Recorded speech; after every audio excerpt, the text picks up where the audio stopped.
Hello, maayong adlaw sa tanan. So welcome to chapter 7. This is OSI data link layer, right? So these are the objectives of this chapter. We have explained the function of data link layer protocols in data transmission. So kung kabantay mo last nga chapter, ginapakita na ko sa inyo haon sa ang ilhang function in terms of data communication. So at the end of this chapter, ato nang sumpayan tong katubitong matrix nga nasugta nato from the application layer hangtod nga maabot siya sa physical nga layer. Second objective is how the data link layer prepares data for transmission onto the media or network media, the different types of media access control methods, the several common logical network topologies, and describe how the logical topologies determines the media access control methods for that network, the purpose of encapsulating packets into frame to facilitate media access, and describe the layer 2 frame structure and identify generic fields and the functions of keyframe header trailer fields, including addressing quality of service, type of protocol, and frame check sequence. All right, before we proceed, let's do some recap. No? Balikan nato nga si application layer, they provide or the layer provides the interface to the user, meaning we cannot create any messages, we cannot create any data without the application layer because mao siya ang mo-act as our interface. Next to the application layer is the transport layer, wherein responsible siya for dividing and managing communication between the processes running into the two end systems. So kung nadumduman ninyo, si transport layer is responsible of providing or adding information such as the source and destination nga port address.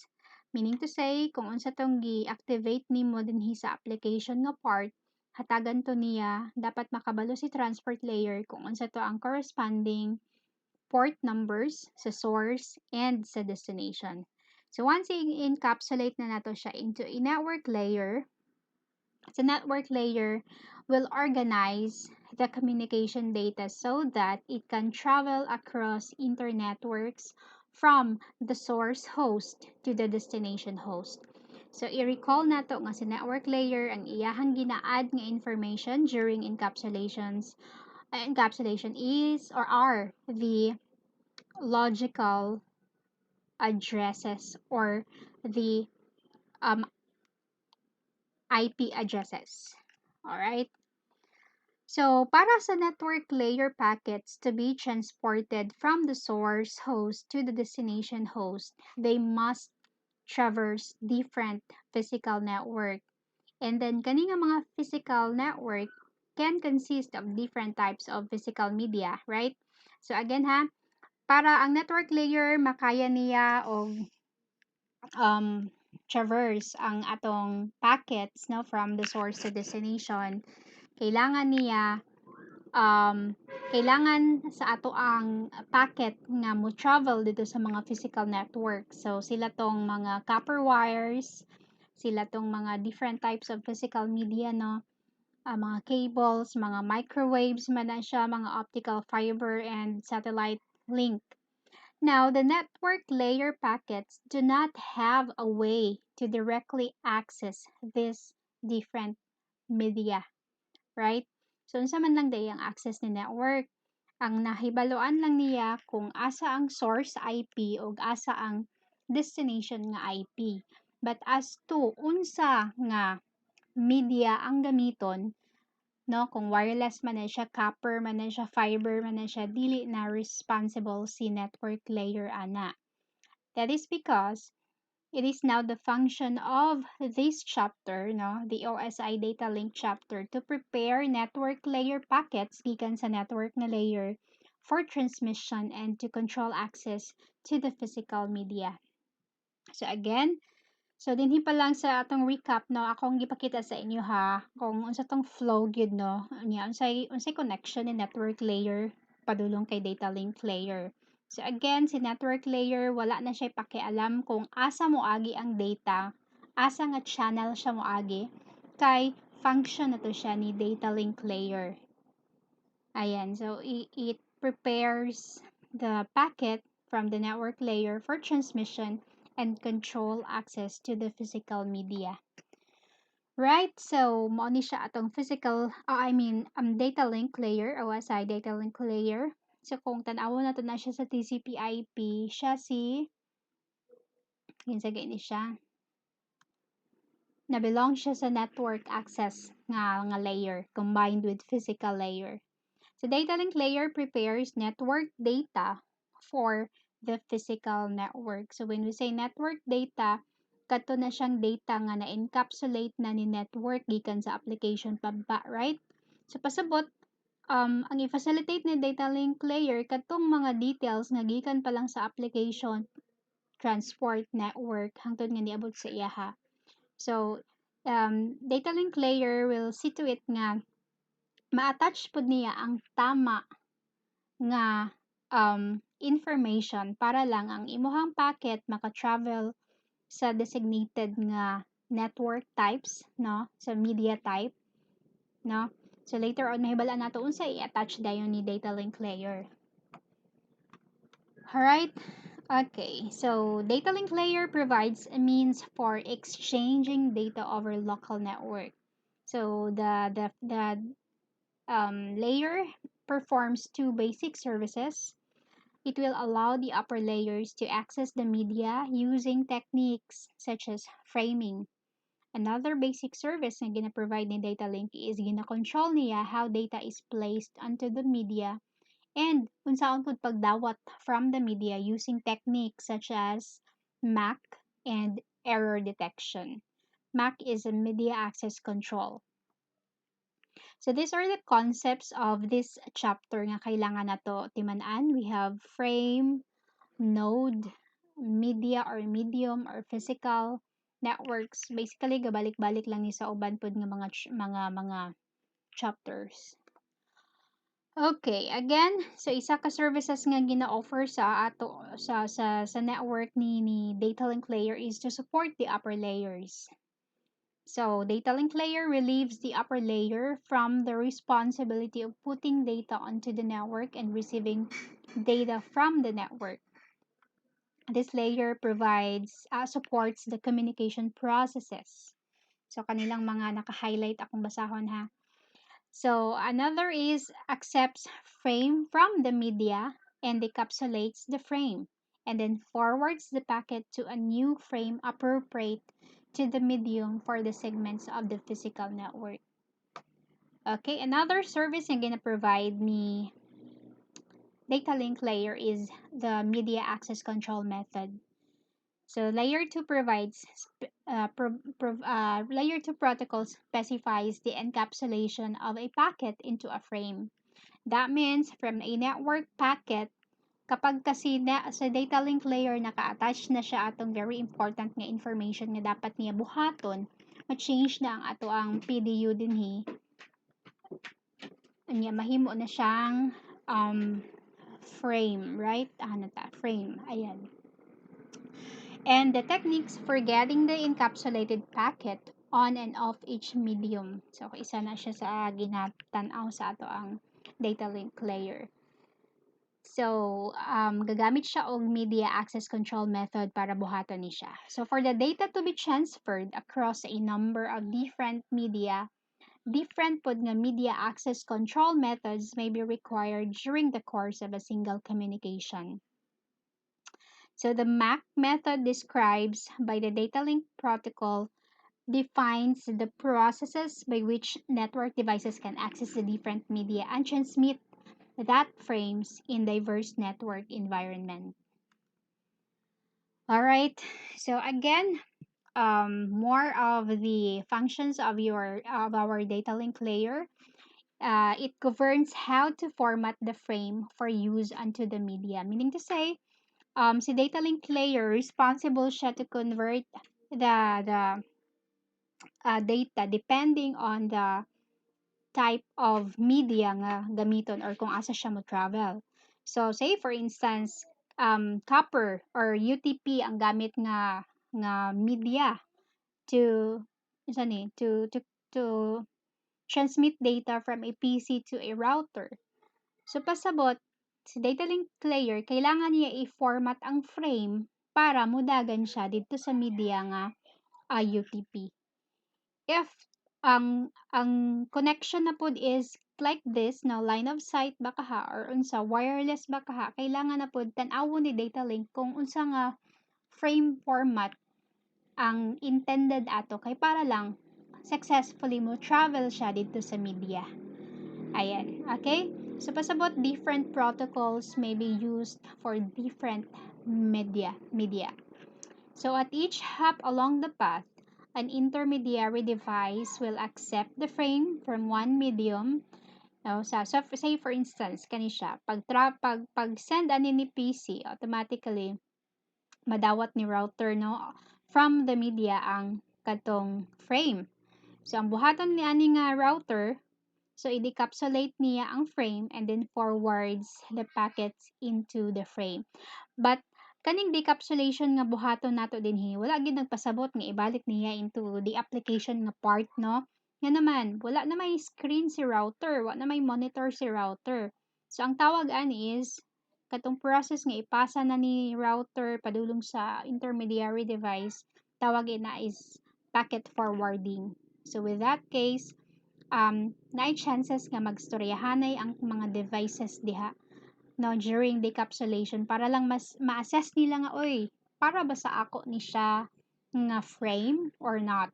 Ayan. Okay? Okay, next, kapag na-decapsulate na niya ang frame, i-forward na po niya ang packet in a new frame. Okay? So, the header of each frame are formatted for a specific medium that it will cross. So, later, tan-awon na to ginaon sa din yung pag-format. Unsa day changes nga ginabuhat niya. Nganong kada node or kada device, kailangan man siya mag-change. Right? Okay. Okay, so we have here the frame. No, mo ni siya ang atong PDU for the data link layer. The description of the frame is a key element of each data link layer protocol.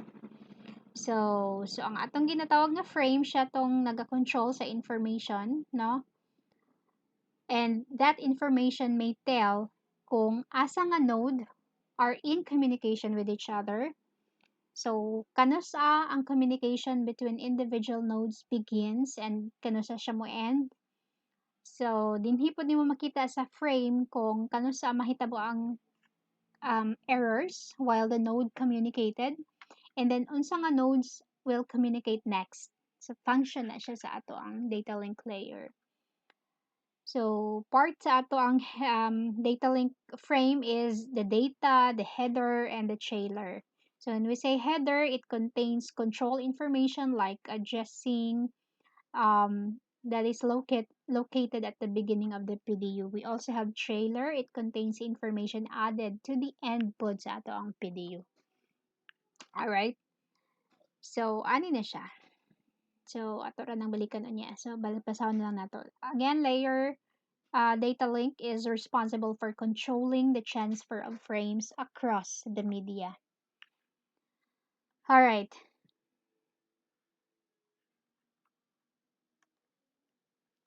The data link layer exists as a connecting layer between the software processes of the layers above it and the physical layer below it. Right? So, ako na lang i-skip ha para klaro. So, yung ani lang iyang pasabot.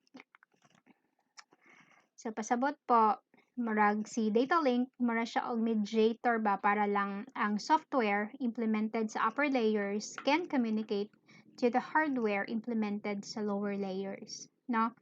So, basically, katong gimension niya nga NIC, kani siya, mao man gud ni siya ang hinungdan nganong yung naatay or nganong makakonect sa internet or sa network ang atong workstation or ang atong devices. Kaya na siya ginatawag nga network interface card. Basically, makita ninyo yun sa typical nga mga computers. Sa laptop na may makita nga ingani lang nga slot, right? Basta kay ingani ang iyang shape. Pasabot na pwede na siya maka-attach ka diha og UTP cable. No, unsa pa kaning wireless nga capability sa imong laptop kana siya mo na siya ang ginatawag nato nga network. Part na siya sa network interface card. So, pasabot unsa ni siya, this is the physical devices devoted to data link layer have both, namali ko. Yeah, so kung na kay hardware, na siya corresponding na software nga implemented sa katong upper layers. So, dili pwede nga na kay hardware and then walay software nga involved. Di gyapon mo function ang ato ang hardware. So, that's part of the data link layer.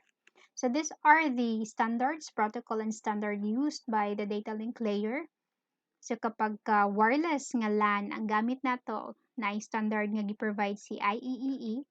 So kung makita sometimes na ana sa inyong laptops naka-indicate diha nga ang wireless LAN mao ni siya 802.11 for Ethernet, mao ni siya for LLC, mao ni siya, and so on and so forth nga mga standards. Alright, so to support a wide variety of network functions, ang data link layer is divided into two sub-layers. First, we have the upper sub-layers, which defines the software processes that provide services to network layer protocol. And then we have the lower sub-layers, which defines the media access processes performed by the hardware. Now, nganong kailangan i-divide si data link layer into two sub-layers? That is because it will allow for one type of frame, sorry, and defined by the upper layers to access different types of media defined by the lower layers. So such is the case in many LAN technologies including Ethernet. Okay? So, particularly, ang upper layers, ginatawag nato siya LLC or Logical Link Control. And the lower layers, tawagon nato siya Media Access Control. So, as to the function, si LLC will place information in the frame that identifies which network layer protocol is being used for the frame. So, these informations allow layer 3 protocols such as IP and IPX to utilize the same network interface and media. While ang lower sublayers or si MAC provides data link layer, the addressing and delimiting of data according to the physical signals required of the medium and the type of data link protocol in use. Alright? Okay. So, medyo, din kita mag-focus sa media access control. Kay kung nakita ninyo sa ato ang gidiscuss, kani upper layers, pertain siya sa processes sa kaniyang software, right? So, sa upper layers na siya. Karon discuss naman nato unsay mahitabo diri sa upper layer. So, let's focus on the lower, no? Kating katunga sa ato ang data link na sublayer. We will focus on the MAC or media access control. Okay, so the method of media access control depends on two types or two items. Either media sharing or depende po siya sa topology. When we say media sharing, diha nimo makita kung if and how the nodes share the media, right? So pasabot, during data communication, dili lang isa ka device ang gagamit sa media. So later ato nang i-discuss. And then we have depende pod ang imuhang MAC services, magdepende siya sa topology. So let's talk about the shared, no? The first na item, shared media. What if shared ang media? So there are two basic media access control methods if shared ang media. So wait lang, kailangan ako siya kailangan na to i-discuss ang pasabot aning shared. When we say shared media, for instance, na ako'y, paano ba to? Wait lang.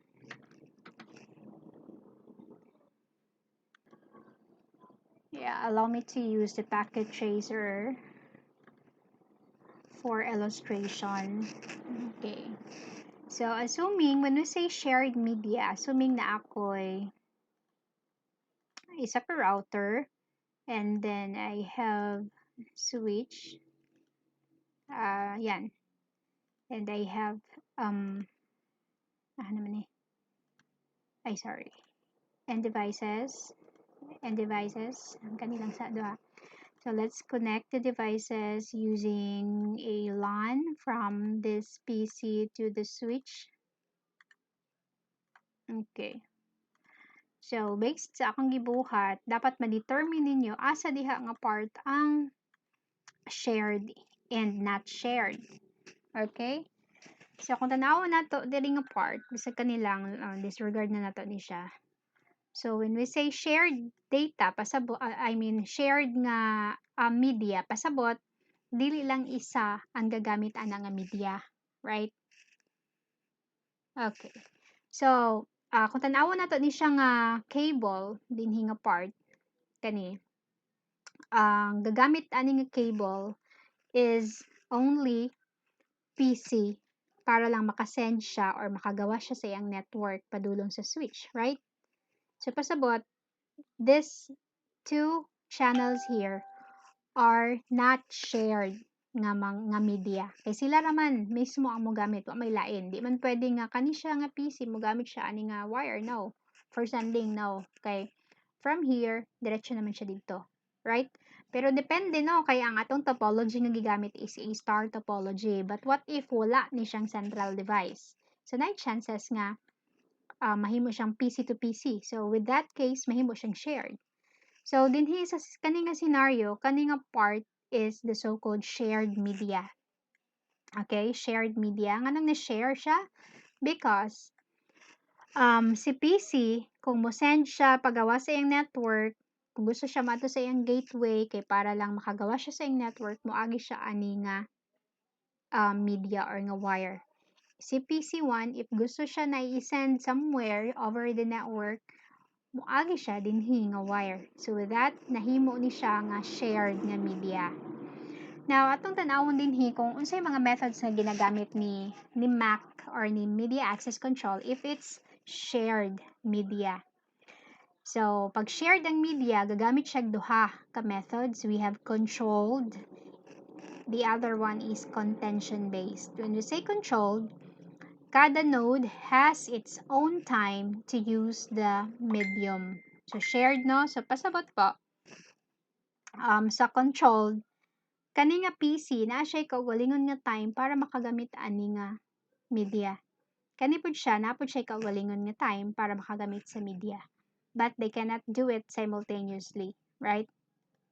So, another method nga pwede gamiton kapag shared ang media is a controlled-based, wherein tanan nga nodes or tanan nga end devices or tanan nga mga workstations compete for the use of the medium. So, kung tanawon ninyo diha, mas maayo nga method ang controlled, right? Pero dili manggod sa tanan panahon makaya nimong control ang paggamit sa medium. Given the fact nga thousands of people, thousands of data ang travel over the network, right? So, naagi chances nga magamit na silang duha, right? Ayan. So, pasabot sa controlled, kanilang siya ang timanan, scheduled access siya or deterministic. When you say contention-based pod, this is referred to as non-deterministic. Contention-based method allows any device to try to access the media whether it has data to send. So karon kung tan-awon ninyo sa duha ka method, gubot gid kayo si contention-based. So with that in mind, ang gibuhat na pud ni contention-based, naa na pud siya gamiton nga another sub-methods, no? Na ginatawag natong carrier sense multiple access. Pasabot mo agi siya mo gamit siya sensors para lang ma-enable ang iyahang processes, no, para lang ma-detect niya if the media is carrying a signal or not, right? So again, gagamit siya og carrier sense multiple access for contention based, kay libog siya kay all nodes compete for the use of the media. So sa CSMA, right? Naman ta. Si CSMA gi-skip na nako ha. Gagamit po siya duha na pod ka methods. We have collision detection and collision avoidance. So kung mangutana mo sa may kalahian from the word itself, mailhan naman nimo nga mo detect siya and then kaning isa mo avoid siya. So basically, ang kalahian nila is kaning collision detection is used for local area or Ethernet nga used method, no? Kana bang na-wire. Ayan, ana lang para sa yon. While kaning si collision avoidance ginagamit siya if wireless ang wire nga ginagamit. Ayan. Okay? So, mo lang na siya. The rest ka muna ibasa diha para dili kay libog sa inyong nga end. Mora na ilang kalahian. Alright, so that would be all. Yeah, mo to siyang about sa methods, no? If balikan ako gamay, shared media ang basis ni media access control for sending or for using the wires. Okay. So, anong kailangan i-control ang access to the media? Para di mahitabo ni mga ingani, no? Na collisions, no? Sometimes magud kung na collisions, na chances nga mawala ang imuhang mga frames. Dili siya ma-send sa destination, di siya successfully ma-deliver tanan nga mga frames. Okay? Okay. So again, more of the difference sa controlled access o contention based. So naana diha, no? Naana diha ilang mga characteristics. Ayan. So and then asa siya gamiton? Asa siya gamiton? Okay, let's proceed to the media access control for non-shared media. So if it's non-shared, napod siya techniques na ginagamit. Natay duha, we have half duplex and full duplex communication. When we say half duplex, it means the device can both transmit and receive on the media but cannot do simultaneously. Okay, half duplex. When you say full duplex, both devices can transmit and receive at the same time. So, ano lang kalahian nila? Right? Ayan po. So, if it's topology, no? So, ang atong topology, when we say topology, by the way, it is the arrangement or relationship of the network devices and the interconnection between them. So basically, na-discuss na ni sa inyong ITE 10. So no need to discuss further on sa itong mga types sa network topologies. Kaya you know na the ring, the star, the bus topology, and so on and so forth. So, but when we say network topologies, it can be viewed at the physical level or the logical level. When we say physical topology, it is the arrangement of nodes and the physical connections between them. Like, nakita nimo nga kaning nga cable, oy, gi-connect siya sa fast Ethernet 00, no? So, kung balikan nato, no, ipakita nato ni si packet tracer. So, as of the moment, nata sa logical topology. So, mo ni siya example sa logical topology. Mo na bag makita nimo nga, okay, from a router, i-connect na ko siya sa switch and then na duha ka workstations. But kung tanawon na to sa physical nga part, mo ni siya, mahitabo, no?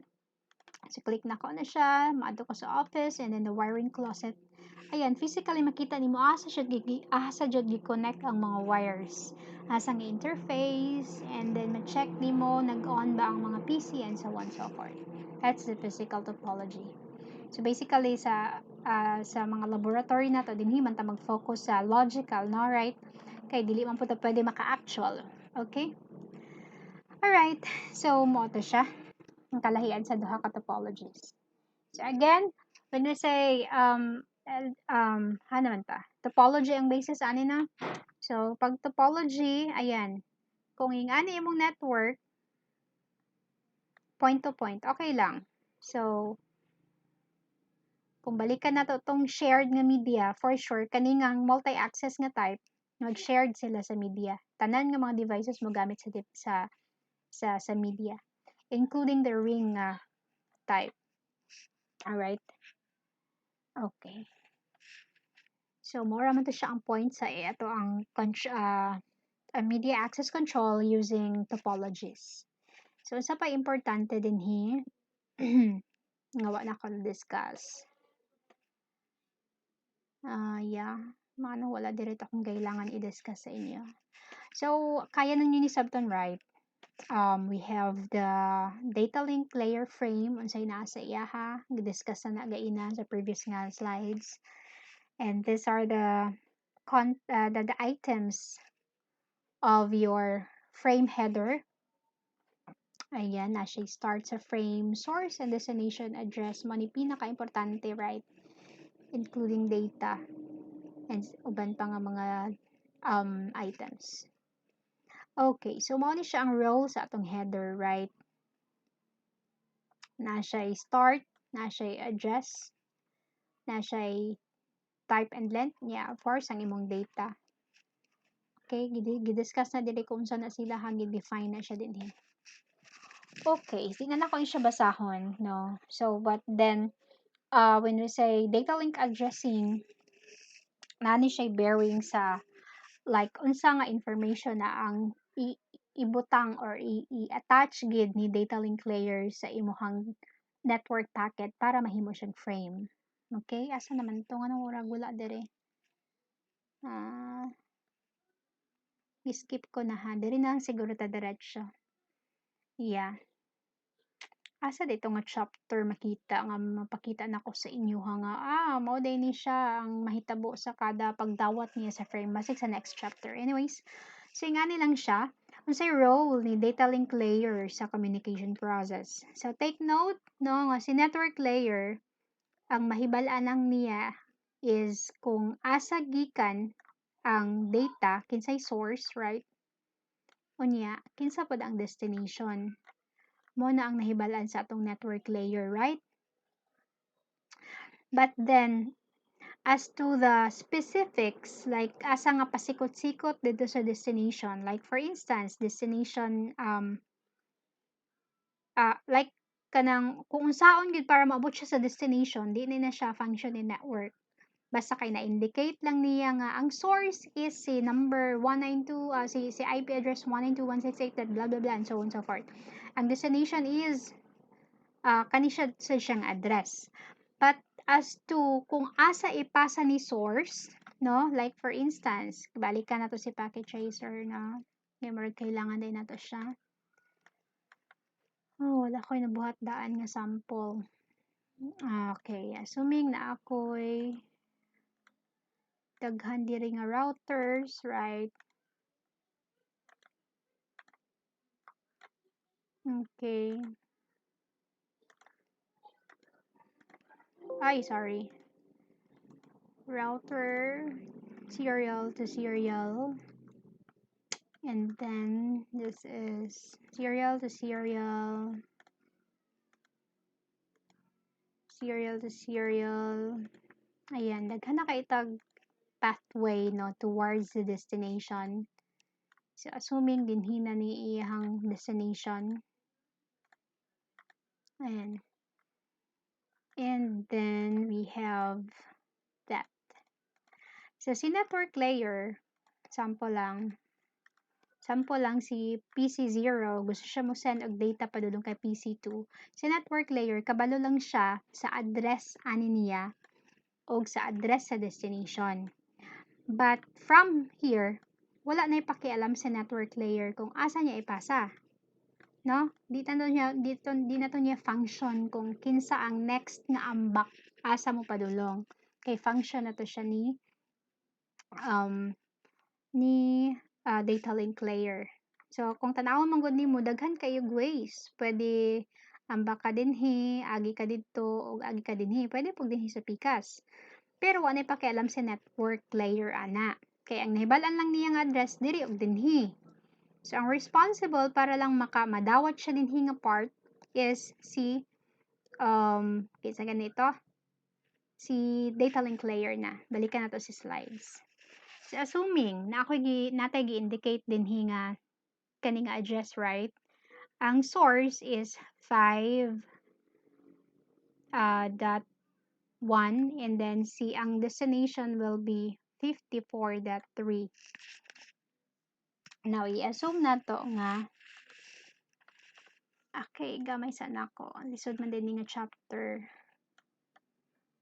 Boy, where are you? Okay. Assume na to nga kani si sorry. Kani siya si 5.1 and then ang destination nato is kani si 54.3. Karon para klaro, butangan na lang pug natog address ni sila. Hey. Butangan na tog address ni siya. Basum na to nga 5.2. Kani siya is 6.1. Sample lang ni ha. Wala na ako nag-subnet. This is 7.1. 7.2. 8.1. 8.2. And then kani pila man to dito 54. So this is 54.1 for instance. Okay. So naanata din hino. So karon ing aning bahaton ni data link layer. Logically kabalo na siya sa ang source ug destination. But then, ang purpose sa atong data link layer is to specify unsa ang MAC address sa next nga ambakan gikan sa source. Right? So kani siya nga port I mean MAC halaka dapat MAC address din ni nasayop ko. This ang format dapat ani should be unsaan man ni pag-ensure, unsaan man ni pag sige na lang. Supposedly, ang format aning dinhi sa ibabaw is the same with this format. So again, mo ang format sa atong MAC address. So na it has 1, 2, 3, 4, 5, 6 divisions, combinations of hexadecimal nga addresses, no? So, kung tanawan nimo ni siya, ang i-indicate diri ni data link layer are the unique addresses sa next hop or sa mudawat sa data nato, right?